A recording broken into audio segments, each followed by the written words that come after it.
और आप सभी को जय मसीह की। महान परमेश्वर का धन्यवाद देता हूँ कि परमेश्वर ने एक और बार दतिया की कलीसिया के साथ इस प्रकार से जूम के माध्यम से शामिल होकर के परमेश्वर का वचन बांटने का अवसर दिया है। और दतिया की कलीसिया के सभी जो जिम्मेदार लोग हैं, प्राचीन लोग हैं, उनका भी मैं धन्यवाद देता हूँ कि आपने मुझे इस प्रकार का अवसर दिया। आप सभी लोगों का धन्यवाद देता हूँ कि मैं लेट हुआ, उसके बाद भी आप इंतज़ार किए। मैं क्षमा चाहता हूँ कि कुछ कारणों से मेरा जो प्लान था वो थोड़ा गड़बड़ हो गया, बारिश एकदम से हो गई और कहीं अटक गया, तो उस कारण से निकलने में देरी हुई, इसीलिए क्षमा चाहता हूँ। महान परमेश्वर के विषय में हम पढ़ते आए। पहले हम परमेश्वर के ज्ञान के विषय में बहुत दिनों तक के अध्ययन करने में परमेश्वर की आत्मा ने हमें सहायता किया, और अब परमेश्वर हमें सहायता कर रहा है कि एक सिद्धता का मसीही जीवन जीने के लिए हम क्या करें। क्योंकि हम सब पवित्र बुलाहट के भागीदार हैं, हम सब एक समान परमेश्वर से एक ही आत्मा प्राप्त किए हुए हैं। राजेंद्र भैया को ज़्यादा पवित्र आत्मा दिया या कोई विशेष पवित्र आत्मा दिया, मुझे कोई और पवित्र आत्मा दिया और आपको कोई और पवित्र आत्मा दिया, ऐसा नहीं है। हम सबको एक ही आत्मा, परमेश्वर के द्वारा एक ही वरदान, उद्धार, एक समान उद्धार और अनुग्रह का सोता परमेश्वर का मेरे और आपके लिए परिपूर्णता से भरा हुआ है। फिर हमारे ऊपर है कि हम उस अनुग्रह से लेकर के कितना अपने लिए प्राप्त कर पाते हैं। परमेश्वर का अनुग्रह मेरे और आपके लिए सदैव है। हम उसमें से कितना लेकर के परमेश्वर के नाम की महिमा के लिए उसे कितना उपयोग कर पाते हैं, उतना अधिक सिद्ध मसीही जीवन हमारा होगा। तो परमेश्वर हमें सहायता करे कि सिद्ध मसीही जीवन जिए, मसीह के समान चाल चलन हम चलने वाले बन जाएं और मसीह से सीखने वाले, परमेश्वर के वचन से शिक्षा प्राप्त करने वाले बन जाएं। वचन से शिक्षा प्राप्त करने के लिए आप लोग तत्पर हैं, रोज इस प्रकार से आप लोग जुड़ जाते हैं। और पर वचन से शिक्षा प्राप्त करके जीवन में बदलाव लाना ही परमेश्वर चाहता है।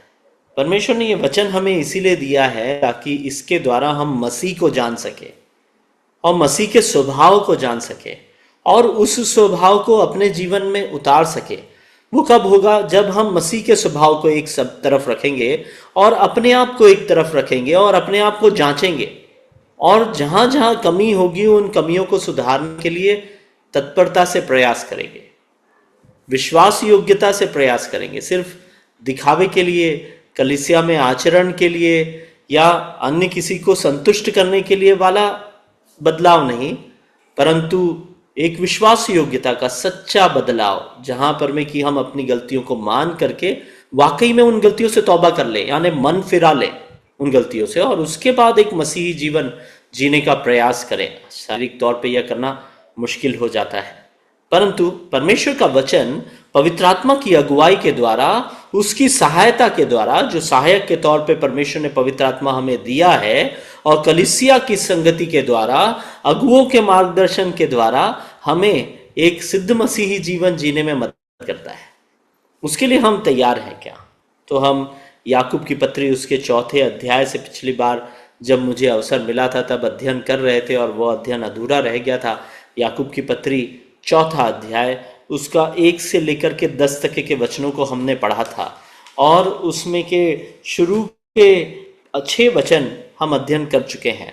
और आज परमेश्वर की आत्मा ने अगर चाहा और समय की अनुमति रही तो हम 10वें वचन तक के इस अध्ययन की को जारी रखते हुए 10वें वचन तक अध्ययन करेंगे। और 4था अध्याय उसका 1 से लेकर के 10 तक के वचनों में से पहले 6 वचन मैं पढ़ लेता हूँ, उसके बाद 7, 8, 9 और 10 आप में से कोई भी पढ़िएगा ताकि हमें स्मरण आ जाए, और मैं बहुत शॉर्ट में पहले की बात बता करके फिर हम 7, 8 और 9, 10 पढ़ेंगे। तो 4 का 1 से लेकर के 6 तक के मैं पढ़ता हूँ। तुम में लड़ाइयों और झगड़े कहाँ से आ गए? क्या उन सुख विलासों से नहीं जो तुम्हारे अंगों में लड़ते भिड़ते हैं? तुम लालसा रखते हो और तुम्हें मिलता नहीं, इसीलिए कि तुम हत्या करते हो, तुम डाह करते हो और कुछ प्राप्त नहीं करते, तुम प्राप्त नहीं कर पाते, तुम झगड़ते और लड़ते हो, तुम्हें इसीलिए नहीं मिलता कि मांगते ही नहीं। और तीसरे वचन में लिखता है, तुम मांगते हो और पाते नहीं, इसीलिए कि बुरी इच्छा से मांगते हो ताकि अपने भोग विलास में उड़ा दो। फिर चौथे वचन से वह बहुत कठोर शब्दों का इस्तेमाल करते हुए कहता है, हे व्यभिचारिणियों, क्या तुम नहीं जानते कि संसार के से मित्रता करना परमेश्वर से बैर करना है? अतः जो कोई संसार का मित्र होना चाहता है वह अपने आप को परमेश्वर का बैरी बनाता है। कितने कठोर शब्द है। क्या तुम यह समझते हो कि पवित्र शास्त्र व्यर्थ कहता है, जिस आत्मा को उसने हमारे भीतर बसाया है क्या वह ऐसी लालसा करता है जिसका प्रतिफल डाह है? वह तो और भी अनुग्रह देता है, यानी आत्मा हमें और भी अनुग्रह देता है। इस कारण यह लिखा है, परमेश्वर अभिमानियों का विरोध करता है पर दीनों पर अनुग्रह करता है। हमने चौथे अध्याय का 1 से लेकर के 6 तक के जो वचन हैं उनमें बहुत सी बातों को देखा था, है ना। मैं बहुत जल्दी उन बातों को दोहराना चाहूँगा ताकि आपको स्मरण आए और उससे हम जोड़ पाए। हम मसीह के द्वारा सिद्धता को प्राप्त कर सकते हैं। Perfect Christian living, perfection through Christ, है ना। तो हम मसीह के द्वारा ही सिद्धता को प्राप्त कर सकते हैं। तो फिर हमने इस बात को स्मरण किया था कि परमेश्वर ने मनुष्य को अपने स्वरूप में बनाया और उसे अपनी महिमा दी और चाहा कि वो पृथ्वी भर में उस महिमा को फैलाए, परंतु मनुष्य ने पाप के द्वारा उस महिमा को भ्रष्ट कर दिया और परमेश्वर से वह दूर हो गया, संगति से दूर हो गया और पाप अनाज्ञाकारिता के कारण हमारे बीच में आया।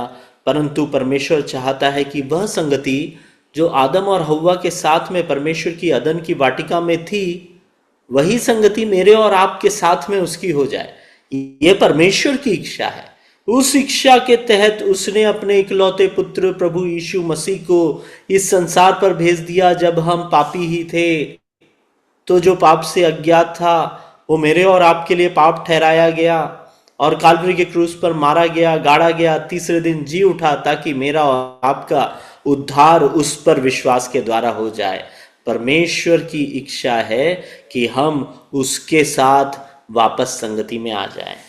परंतु इतने विश्वास में आ जाने के बाद भी यहाँ याकूब उनको पत्री में क्या लिखता है कि तुम में तो लड़ाई और झगड़े होने लग गए। कलीसियाओं में, विश्वासियों में, आपस में, परिवार में, पति पत्नी में, बच्चों माता पिताओं में, भाई बहनों में, न जाने कितनी सारे ऐसे संबंधों को हम गिन सकते हैं जहां विश्वासियों में भी आपस में मतभेद है। मैंने और आपने पाप किया, परमेश्वर की महिमा से रहित हो गए, परमेश्वर के साथ हमारा मतभेद हो गया, पर परमेश्वर मेल मिलाप करके अपने पुत्र के लहू के द्वारा मेल मिलाप कर दिया। प्रभु यीशु मसीह का लहू हमें मेल मिलाप करने वाला लहू है ना, जो हमें परमेश्वर के साथ हमें मिला देता है। और हम उस लहू से धुले हुए, शुद्ध किए हुए, चुने हुए लोग, हम मेल मिलाप का जीवन नहीं जी पा रहे हैं। तो यह यहाँ पर मैं सवाल भी याकूब पूछ रहा है और उसका जवाब भी वही दे रहा है। सवाल वह यह पूछता है, तुम में लड़ाई और झगड़े कहाँ से आ गए? और उसके साथ साथ वो जवाब भी देता है, तुम्हारे ही कारण आए हैं। क्यों? क्योंकि तुम सुख विलासों में जीवन जी रहे हो, आत्मिकता का जीवन के सांसारिकता का जीवन जीने के कारण हम में लड़ाई और झगड़े आ गए हैं। कलीसियाओं में, है ना, भाई बहनों में, परिवारों में, संसार में युद्ध, इन सब के पीछे कुछ न कुछ एक स्वार्थ, सुख विलास, परमेश्वर की आत्मिकता से दूर चले जाना, ये सब चीज़ों के कारण यह होता है। दूसरा, फिर वो कारण बताने लगता है। क्या कारण है? पहला वो कहता है लालसा, सुख विलास, लालसा। दूसरे वचन में लिखा है लालसा, लस्ट, डिजायर, ऐसी लालसा जो दूसरे से बैर के कारण हुई है, इस तरह की लालसा। डाह, लालसा, है ना, ये सारी चीजें। और तुम लालसा रखते हो, तुम्हें मिलता नहीं। हमारी बहुत सी चीजों को पाने की इच्छा है पर हमें मिलता नहीं। उसको वो वहां पर में वो एक प्रॉब्लम करके बताता है, समस्याओं को वो बता रहा है। याकूब बता रहा है, पहली समस्या क्या है? तुम में झगड़े हैं। दूसरी बात, समस्या वो क्या कहता है? तुम मांगते हो, तुम्हें मिलता ही नहीं। तुम लालसा रखते हो, तुम्हें मिलता ही नहीं। उसके बाद फिर वो तीसरे वचन में आता है तो वो कहता है कि तुम मांगते हो और पाते ही नहीं। प्रार्थना करते जा रहे हैं, 15 साल हो गए, एक विषय पे मैं प्रार्थना कर रहा हूं, उत्तर ही नहीं मिल रहा है। अरे ना करके भी उत्तर मिल सकता है, हाँ करके भी उत्तर मिल सकता है, बाद में करके भी उत्तर मिल सकता है, परंतु हम तो पा ही नहीं रहे। क्यों? तुम में लड़ाई और झगड़े क्यों होते हैं? लालसा के कारण, डाह के कारण। तो समस्याएं क्या क्या बताता है यहाँ पर में? पहली समस्या बताता है लड़ाई और झगड़ा, दूसरी समस्या बताता है कि लालसा तुम रखते हो, तीसरी वो बताता है तुम मांगते हो तुम्हें मिलता नहीं, है ना। और साथ ही साथ वह हमें एक और प्रॉब्लम वहाँ पर में बताता है। वो कहता है कि तुम्हारी इच्छा जो है, जैसे हम 5वें वचन में पढ़ते हैं कि लालसा डाह का प्रतिफल होती है, यानी हमारी लालसाएं डाह पर आधारित होती है। God's desire does not have lust. परमेश्वर की जो इच्छाएं हैं उसमें डाह नहीं होती। परमेश्वर की जो लालसाएं हैं उसमें डाह बिल्कुल नहीं है। मनुष्य की लालसाएं डाह का कारण होती है। तो हमें जो आत्मा दी गई है अगर वो परमेश्वर की ओर से है तो उस लालसा में कभी डाह नहीं होगा, परंतु हमारी इच्छाओं में बहुत सा डाह है ना। और 6वां वचन हमें बताता है एक और समस्या, अभिमान, घमंड। मनुष्य में बहुतायत से पाया जाने वाली एक वस्तु, घमंड, अभिमान, पद का, कद का, सुंदरता का, है ना, वचन के ज़्यादा ज्ञान होने का, पढ़ाई में बहुत आगे होने का, अच्छी नौकरी होने का, धन का, न जाने क्या क्या चीज़ों का अभिमान हो सकता है। छोटे से बच्चे के हाथ में अगर लॉलीपॉप आ जाए और उसके सामने वाले बच्चे के हाथ में वो लॉलीपॉप नहीं है तो उसे भी वो लॉलीपॉप का अभिमान हो सकता है। कितना आसानी से मनुष्य के जीवन में अभिमान आता है। 6 समस्याएं याकूब यहां पर में बताता है। पहला है लालसा, दूसरा है डाह, तीसरा है परमेश्वर से मांगते ही नहीं, मांगना छोड़ दिए। बहुत से हम में से ऐसे हैं जो प्रार्थना नहीं करते, इसीलिए उनके विषय में लिखा हुआ है और तुम मांगते ही नहीं परमेश्वर से, है ना। और फिर चौथा है अपनी इच्छाओं को, अपनी लालसाओं को पूरा करने के लिए मांगते हैं इसीलिए मिलता नहीं। अपनी इच्छाओं को पूरा करने के लिए मांगते हैं इसीलिए मिलता नहीं। 5वीं चीज वो कहता है संसार से मित्रता। व्यभिचारिणियों शब्द का इस्तेमाल करके कहता है संसार से मित्रता। परमेश्वर कह रहे हैं कि वो भी एक समस्या है। और अंतिम बात वो कहता है अभिमान। 6 बातें, 6 समस्याएं, और इन सारी समस्याओं का निदान जो है वो 7 से लेकर के 10 तक के वचनों में वो बताता है। आज हम अध्ययन 7 से लेकर के 10 तक के वचनों में करने का प्रयास करेंगे। परमेश्वर के लिए सिद्ध मसीही जीवन जीने के लिए मसीही जीवन में आने वाली समस्याएं, जो 6 समस्याएं हैं, उनका सामना करने के लिए हमें क्या करना चाहिए, उसके विषय में हम 7 से लेकर के 10 तक के कोई भी भाई कृपया पढ़ने में मेरी मदद करिएगा। इसलिए परमेश्वर के अधीन हो जाओ और शैतान का सामना करो तो वह तुम्हारे पास से भाग निकलेगा। परमेश्वर के निकट आओ तो वह भी तुम्हारे निकट आएगा। हे पापियों, अपने हाथ शुद्ध करो। हे दुचंते लोगों, अपने हृदय को पवित्र करो।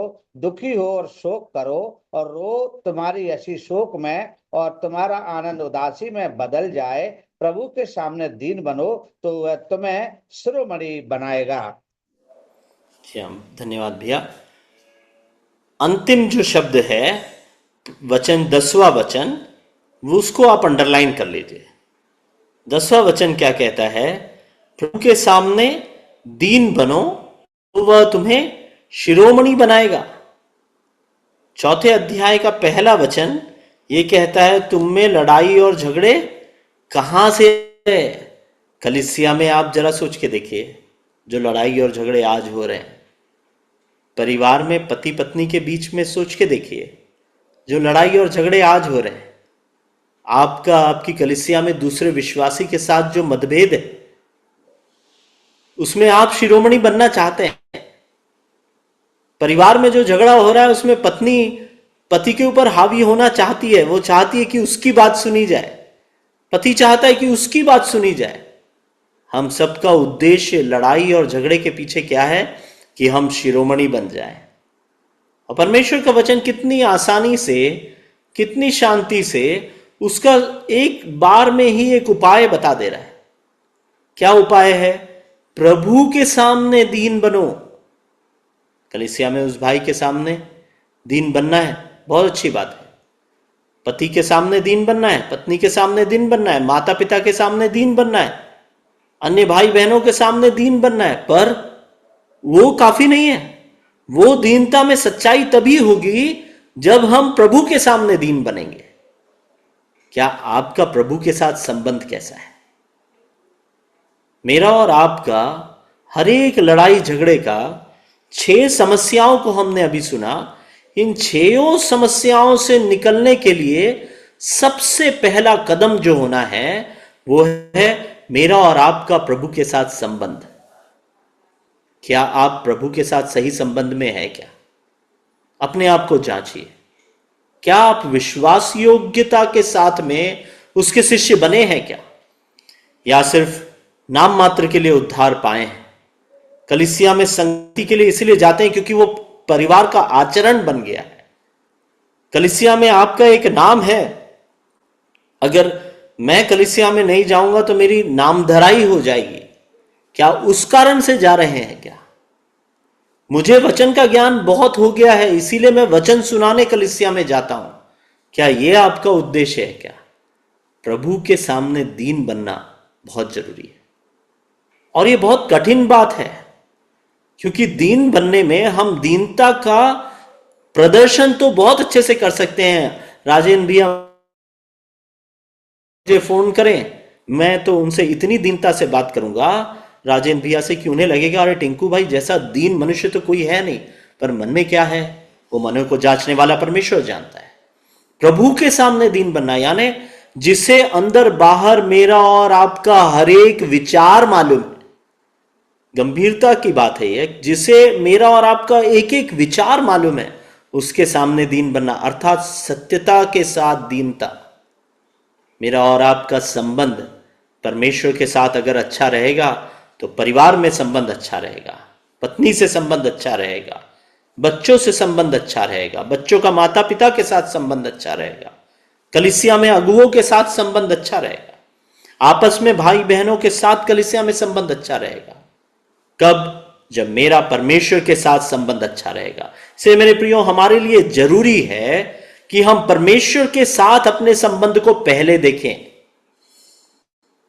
आपके जीवन में समस्या है, आपके जीवन में झगड़े हैं, क्या आपके विषय में ही यह लिखा है तुम में लड़ाई और झगड़े कहां से आ गए? दीनता की कमी है, परमेश्वर के सम्मुख दीनता की कमी है। सबसे पहले अपने आप को वाकई में परमेश्वर के सम्मुख दीन कीजिए, अपने हृदय को जांचिए और देखिए कि कहां उसमें कमी है। उस कमी को परमेश्वर के सामने दुखी होकर के स्वीकार कीजिए। भजन संहिता 51 हम सबका बहुत अधिक पढ़ा हुआ और बहुत चिर परिचित एक भजन है। उस भजन में हम आए, वहां दाऊद का लिखा हुआ वो भजन है और वहां दीनता को हम बहुत अच्छी तरह से दाऊद राजा के जीवन से सीख सकते हैं।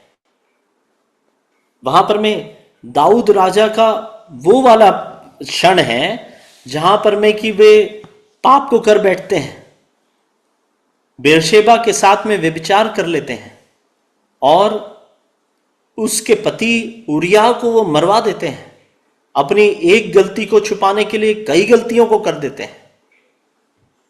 परमेश्वर की दृष्टि में गलत काम कर देते हैं, अपने आप को राजा समझ करके उस स्त्री पर अपना अधिकार रख लेते हैं, परमेश्वर के विरुद्ध पाप कर देते हैं, इस्राएल के विरुद्ध पाप कर देते हैं, अपनी पत्नियों के विरुद्ध पाप कर बैठते हैं, स्वयं के विरुद्ध पाप कर बैठते हैं। पर जब तक दाऊद राजा को वह मालूम नहीं था कि उसने जो पाप किया है वो परमेश्वर की दृष्टि में कितना घिनौना है, तब तक के तो दाऊद राजा बहुत आनंद से रहता है। पर जिस समय उसे उस बात का ज्ञात हो जाता है कि यह पाप उसने किया है और यह पाप परमेश्वर की दृष्टि में श्रापित एक पाप है, तब फिर उसका जीवन वहां से बदलते हुए हम देखते हैं और उसके आचरण में एक बहुत ही बड़ा बदलाव हम देखते हैं। 51वां भजन संहिता उस समय काल को दर्शाता है जब दाऊद को अपने पाप का बोध हो जाता है। देखिए, हम याकूब की पत्री के अध्ययन में क्या पढ़ रहे हैं? प्रभु के सामने दीन बनो, हम कहेंगे कि यार मैं तो प्रभु के सामने पूरी तरह दीन हूं। अरे मुझसे अधिक दीन और कोई प्रभु के सामने हो ही नहीं सकता। एक बार आज की शाम अपने आप को दाऊद के सम्मुख रख के देखिए। दाऊद ने किस प्रकार से अपने आप को परमेश्वर के सम्मुख दीन किया था जब उसे उसके पाप का बोध हुआ। अगर आपके घर में झगड़ा है, आपके परिवार में झगड़ा है, आपकी कलीसिया में आपस में मनमुटाव है, अपने आप को जांचिए, देखिए कहां आप में कमी है। और अगर आपको आपकी कमी पवित्र आत्मा बताएगा, दाऊद के केस में नातान नबी उसके पास जाता है। नातान नबी उसके पास जाकर के एक उदाहरण देता है। दाऊद अपने उस राज्य के उस नशे में इतना चूर था, उसे इतना नशा हो गया था अपने अधिकार का, कि वह उस नातान नबी के बताए हुए उस उदाहरण के बावजूद भी नहीं समझ पाता कि वह उसके विषय में बात कर रहा है, कि पापी वह है। वो नातान नबी से पूछता है, हम शामुएल की किताब में पढ़ सकते हैं, हमारे पास समय नहीं, अन्यथा जरूर उस भाग को भी हम लेते, पर मैं जानता हूं कि आप सबको यह घटना मालूम है। जब नातान नबी उसे बताता है कि वो मनुष्य तू है, दाऊद कहता है वह मनुष्य मृत्यु दंड के योग्य है, जिसने उस मेमने को छीन लिया उस गरीब आदमी के। तो तब नातान नबी उससे कहता है वह मनुष्य तू है। आप अगर शामुएल की पहला शामुएल में अगर उस भाग को अगर पढ़ेंगे तो आपको ध्यान में आएगा कि दाऊद उस समय मान लेता है कि मैंने पाप किया। दाऊद को पूरी तरह से समझ में आ जाता है कि उसने पाप किया है। दूसरा शामुएल उसका 12वां अध्याय में आप उस भाग को पढ़ सकते हैं। दूसरा शामुएल 12वां अध्याय और उसका 1 से लेकर के 15 तक के वचनों में आप उस घटनाक्रम को पढ़ सकते हैं। मैं उस घटनाक्रम को पूरा बताने के बजाय उस समय दाऊद का हृदय कैसा था वह आप लोगों के साथ में बांटना चाहता हूं, है ना। इसीलिए मैं उस भाग को थोड़ा सा छू करके फिर आगे बढ़ना चाहता हूं। देखिए 12वें अध्याय के अगर हम देखेंगे 12वें अध्याय के 13वें वचन से दाऊद अपने पाप को स्वीकार करता है। दूसरा शामुएल 12वां अध्याय और वचन 13, वहां दाऊद अपने पाप को स्वीकार करता है। वो क्या कहता है? तब दाऊद ने नाथान से कहा, मैंने यहोवा के विरुद्ध पाप किया है। उसका हृदय देखिए। मैं और आप, ऐसा हृदय हमारा पाप को कबूल करते समय होना चाहिए। मेरे और आपके जीवन में चाहे छोटे से छोटा पाप क्यों ना कर रहे हो हम, छोटा सा झूठ बोलना अगर वो भी क्यों ना कर रहे हो, वो पाप किसी और के विरुद्ध में नहीं परंतु परमेश्वर के विरुद्ध किया हुआ पाप है। क्या मेरा और आपका हृदय इस बात को स्वीकार करता है? क्या मैं और आप अपने हृदय में इस बात को मानने को तैयार हैं क्या कि मेरे मुंह से निकला हुआ हर एक गलत शब्द, मेरे मन में आया हुआ हर एक गलत विचार, ऐसी डाह जो मेरे अंदर में है, ऐसा झगड़ा जो मैंने अपनी कलीसिया में अपने भाई से किया हुआ है, अपने परिवार में अपनी पत्नी से, अपने पति से किया हुआ है, यह जो गलती है, यह जो पाप है मेरे जीवन में, यह मैंने उस पत्नी के विरुद्ध में नहीं, उस पति के विरुद्ध में नहीं, कलीसिया के उस भाई के अगुए के विरुद्ध में नहीं, परंतु परमेश्वर के विरुद्ध किया है। ऐसी मनसा हमारी होना चाहिए, ऐसी सोच हमारी होना चाहिए एक पाप के प्रति। देखिए वो स्वीकार करता है, मैंने यहोवा के विरुद्ध पाप किया है। और देखिए वह उसके बाद फिर हम जानते हैं कि 16वें वचन से लेकर के वो उपवास करने लग जाता है, इंतजार करता है, परमेश्वर से प्रार्थना करता है, प्रभु क्षमा कर दे, उस बच्चे को माफ कर, उसे मत मार, है ना। वो वहां बहुत निवेदन करता है, अपने कपड़े फाड़ लेता है, उपवास करता है, अपने सिर पर राख डालता है। और आगे हम पढ़ते हैं कि जब उसे खबर मिलती है कि बच्चा मर गया तो तुरंत उठकर नहा करके तेल लगा करके परमेश्वर के आराधनालय में जाकर के आराधना करता है। आराधना करने के पहले तक वो पश्चाताप करता रहा। उसने जान लिया था कि उसने परमेश्वर के विरुद्ध पाप किया है। उसके बाद वो आराधना करने के लिए तभी गया जब परमेश्वर ने उसकी उस पश्चाताप को स्वीकार नहीं किया और उसे उसका दंड दे दिया, यानी परमेश्वर का न्याय को उसने स्वीकार करने के बाद उसने आराधना किया। परमेश्वर के न्याय को उसने स्वीकार करने के बाद में उसने आराधना किया। अगर हम वापस अब 51वें भजन संहिता में आ जाए, हमारा उद्देश्य इस भाग में आने का यह था कि हम दाऊद के हृदय को समझे, और हम दाऊद के हृदय को अभी इसीलिए समझ रहे हैं ताकि हम समझ पाए स्वयं को परमेश्वर के सम्मुख दीन करने का अर्थ क्या है। दाऊद ने, राजा ने अपने आप को परमेश्वर के सम्मुख कैसे दीन किया, उसके द्वारा कम से कम हम इन बातों को समझ पाए कि मैं और आप परमेश्वर के सम्मुख अपने आप को दीन कैसे करें ताकि वो हमें भी शिरोमणि बनाए। 51वें भजन संहिता की शुरुआत में वो कहता है, हे परमेश्वर अपनी करुणा के अनुसार मुझ पर अनुग्रह कर। दूसरे वचन में वो कहता है, मुझे भली भांति धोकर मेरा अधर्म दूर कर और मेरा पाप छुड़ाकर मुझे शुद्ध कर। ये उसकी प्रार्थना है परमेश्वर से। आगे के वचनों में हम देख पाएंगे कि उसका हृदय में कैसे दीनता परमेश्वर के सम्मुख हो रखता है। वो तीसरे वचन में अंगीकार करता है। तीसरा वचन 51वां भजन संहिता, मैं तो अपने अपराधों को जानता हूं। मेरा और आपका यह वचन है क्या? आज की शाम अपने अपने हृदयों को हम जांच लें। हम वचन की सेवा तो कर रहा हूं मैं, वचन को सुन रहे हैं आप लोग, और हम सबका विषय है मसीह जीवन में सिद्धता का मसीही जीवन।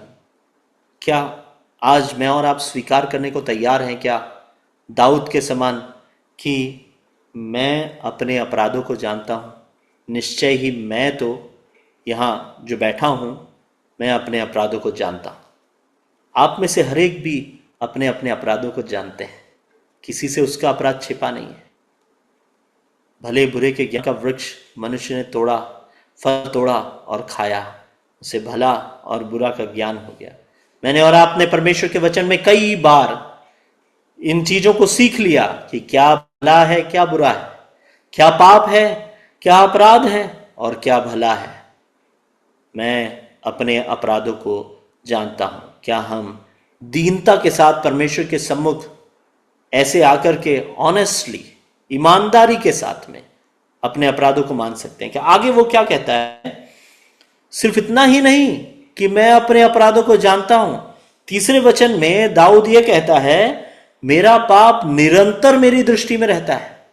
सोते जागते, उठते लेटते, खाते पीते, दाऊद के दिमाग में बस एक ही बात थी। आप वापस से दूसरा शामुएल उसका 12वें अध्याय को पढ़ लीजिएगा। उसने और कोई काम ही नहीं किया, निरंतर वह पाप उसकी दृष्टि में था। निरंतर बेचैन हो गया वो, यह पाप मेरे अंदर है, मैं इससे कैसे मन फिराऊं? प्रभु से क्या करूं? प्रभु तू मुझे क्षमा कर। कितना उसने परमेश्वर से विनती किया। उसने कहा, मैं अपने अपराध को जानता हूं। मैं और आप भी आज की शाम अपने हृदय को जांच करके अपने अपराधों को हम लिख लें, अपने अंदर के पापों को हम लिख लें। किसी और के पास जाने की जरूरत नहीं, किसी और को जाकर के कुछ बताने की आवश्यकता नहीं।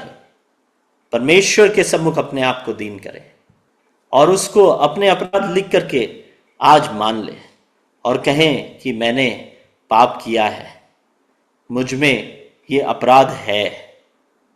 और साथ ही साथ उसका बोझ कितना होना चाहिए मेरे और आपके जीवन में।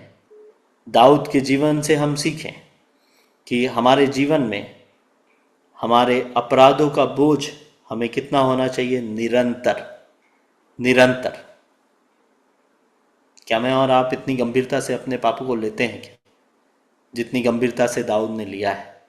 हमें पापों की आदत हो गई है, हम उस पाप के साथ जीने के लिए तैयार हो गए। हमने उसे अपने जीवन का एक भाग करके स्वीकार कर लिया है।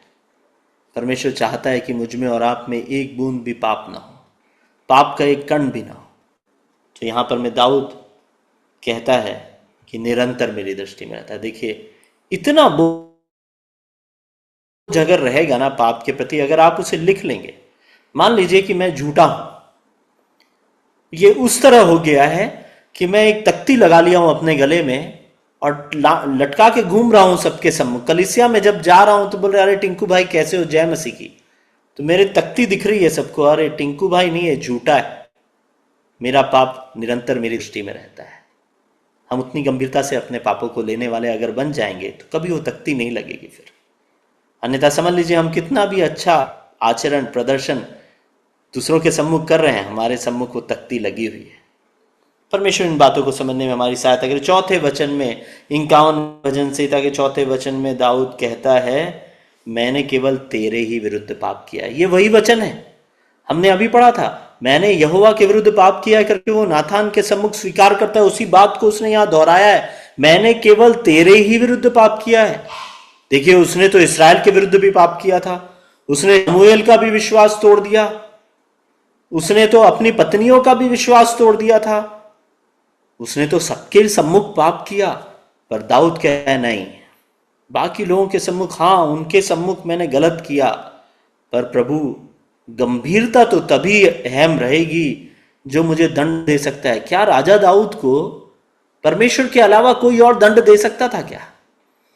उसका पाप तो वो गुप्त रख सकता था, वो क्या क्या नहीं करवा सकता था। परंतु मेरे प्रियो, मेरे और आपके जीवन में भी हम कई तरह से अपने पापों को कई तरह का चोगा पहना करके उन्हें सुंदर बना करके रखते हैं, परंतु वो परमेश्वर के सम्मुख सड़ाहट से बढ़कर कुछ भी नहीं है। तो हमें यह स्वीकार करना होगा कि हम पाप किसी मनुष्य के विरुद्ध नहीं परंतु परमेश्वर के विरुद्ध कर रहे हैं। अगर उतने गंभीर हो जाएंगे तो आप अपनी पत्नी के साथ में कभी धोखा नहीं कर पाएंगे। अगर उतने गंभीर हो जाएंगे तो कभी आप अपनी पति के साथ में धोखा नहीं कर पाएंगे। कलीसिया में आपस में मतभेद नहीं रख पाएंगे, क्योंकि आप जान जाएं कि अरे अभी तो मुझे राजेंद्र भैया से नाराजगी है, इनके खिलाफ अगर मैं कुछ करूंगा तो वो परमेश्वर के विरुद्ध कर रहा हूं। इतनी गंभीरता आएगी अगर, तो फिर हम वैसे कार्यों को करने से बचेंगे जो हमारे बीच में डाह झगड़ा और 6 जो हमने कारणों को देखा जो हमारे बीच में आत्मिक उन्नति के लिए हमारे बाध्य हो जाते हैं, हमें रोकते हैं।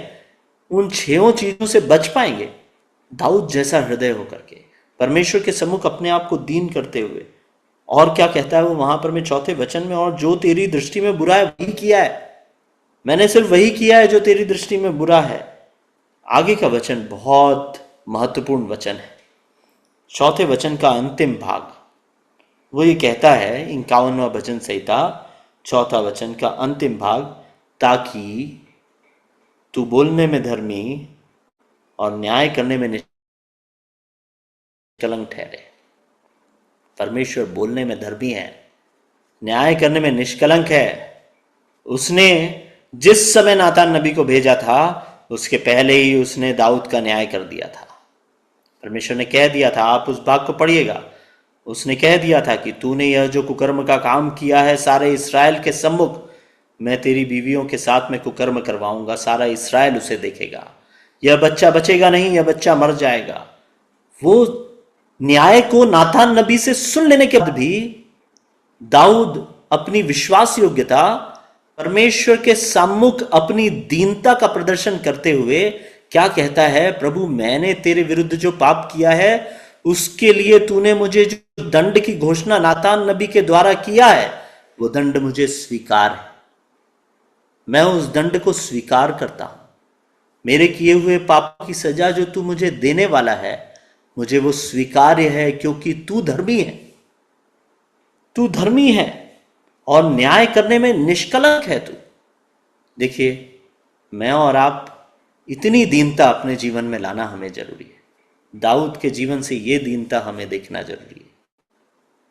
दाऊद स्वीकार करता है उसने पाप किया, नातान नबी उसे वो दंड बताता है जो परमेश्वर ने तय किया है, जो उसे देने वाला है। दाऊद उसे स्वीकार करते हुए कहता है, प्रभु तू बोलने में धर्मी है, तूने मेरे खिलाफ में न्याय के जो शब्द बोले हैं वो धार्मिकता के शब्द हैं। स्वीकार करता है। मैं और आप अपने पापों के से छुटकारा प्राप्त करके उस दंड से बचने के लिए प्रार्थना करते हैं। मेरी और आपकी प्रार्थना अगर दाऊद की जगह होती तो क्या कहता, प्रभु मुझे मेरे अधर्म से छुड़ा ले और मुझे मेरे पापों का दंड मत दे। दाऊद यहां पर मैं स्वीकार करता है, मेरे पापों का दंड जो तूने दिया है उत्तम है, उचित है, प्रभु तू धर्मी है, मैं उस दंड को स्वीकार करता हूं। इसे कहते हैं परमेश्वर के सम्मुख दीन बनो तो वह तुम्हें शिरोमणि बनाएगा। 17वां वचन 51वें भजन संहिता का बहुत फेमस वचन है। टूटा मन परमेश्वर के योग्य बलिदान है। बहुत ही टूटे और पिसे हुए मन से दाऊद परमेश्वर के पास गया। उसने परमेश्वर से कहा, प्रभु मैंने पाप किया है, मुझे क्षमा कर, मेरा मन टूटा हुआ है, मेरे पाप से मेरा मन टूट गया, मैंने तेरे विरुद्ध जो कार्य किया उससे मेरा मन टूट गया। टूटा मन का मतलब ये नहीं है कि बहुत दुखी मन से गया, अरे मेरे पास पैसा नहीं है, मैं प्रभु की आराधना बहुत दुखी मन से जा रहा हूँ, मेरे पास धन नहीं है, मुझे एक और राज्य पर कब्जा करना चाहिए था, मुझे मिला नहीं है, मैं आराधना करने जाऊंगा, प्रभु मेरी सुनेगा। नहीं, अपने पापों की जानकारी जो उसने तीसरे वचन में कहा, मैं अपने अपराधों को जानता हूं, जब वो अपने आप को जान गया और उसका पाप निरंतर तख्ती के समान उसकी दृष्टि में रहा, व्यभिचारी ऐसा लिखा हुआ उसकी निरंतर उसकी दृष्टि में रहा, और उसने परमेश्वर के न्याय को स्वीकार किया कि ओ प्रभु इसका दंड तू मुझे देने वाला है, तो उसका हृदय टूट गया। अपने पाप के बोझ से अगर टूटे हृदय के साथ में हम परमेश्वर के सम्मुख जाते हैं तो परमेश्वर हमें शिरोमणि बनाएगा। परमेश्वर के सम्मुख दीनता से आओ। हम याकूब की पत्री उसके 4 अध्याय में वापस आ जाए। हम इस बात को समझने का प्रयास कर रहे थे कि प्रभु के सामने दीन बनो तो वह तुम्हें शिरोमणि बनाया। इसका अर्थ क्या है? परमेश्वर की आत्मा ने, मैं आशा करता हूँ कि हमें यह समझाया भी है कि हम परमेश्वर के सामने दीन किस, हमारी सोच कैसी होना चाहिए, दीनता परमेश्वर की दृष्टि में क्या है। अब हम 7वें वचन को देखें। 7वां, 8वां और 9वां वचन में 4 बातें बताई गई हैं। उन चारों बातों को बता करके मैं समाप्त करूंगा। पहला है, 7वें वचन के पहले भाग में लिखा है, इसीलिए परमेश्वर के अधीन हो जाओ। मैंने आपको 6 समस्याएं बताया था। 6 समस्याओं का सामना सिद्ध मसीही जीवन जीने के लिए 4 कदम उसके बारे में याकूब यहां पर में बता रहा है। पहला है, परमेश्वर के करीब आओ, परमेश्वर के निकट आओ। 7वां वचन का पहला भाग, 8वां वचन का पहला भाग, दोनों जगह लिखा है इसीलिए परमेश्वर के अधीन हो जाओ। 8वें वचन के पहले भाग में लिखा है परमेश्वर के निकट आओ।